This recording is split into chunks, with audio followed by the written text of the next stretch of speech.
সে আমাকে এগুলো মানে ছেলেটা কান্না করে করে বলছে যে আমার হাতে আসলে কিছুই ছিল না। তখন আমার অবস্থা এমন ছিল, আমাকে যদি বলে যে আমি মার্ডার করছি তাইলেও আমাকে যদি স্বীকার করতে হবে। গুলশানে চাঁদাবাজির ঘটনায় বৈষম্য বিরোধী ছাত্র আন্দোলনের নেতাদের সাথে সরকারের উপদেষ্টা আসিফ মাহমুদ সজীব ভুঁইয়ার বিরুদ্ধে চাঁদাবাজির গুরুতর অভিযোগ উঠে আসে।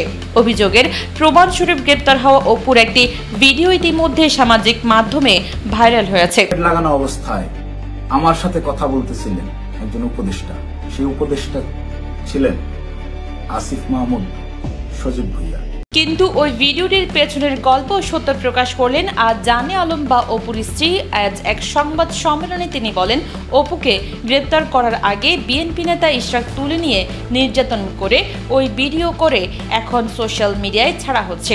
অপুর স্ত্রী আরও বলেন, আমি অপুর সাথে দেখা করতে গেলে তখন অপু কান্না করে আমাকে বলেন ইশরাক ও ডিবির লোক আমাকে অনেক মারধর করেন।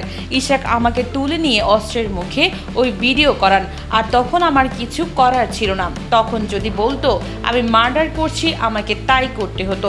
ইশরাক অপুকে দিয়ে জোর করে এই ভিডিও করিয়েছে এবং ভিডিওটি কাটছাট করে মানুষকে দেখানো হচ্ছে।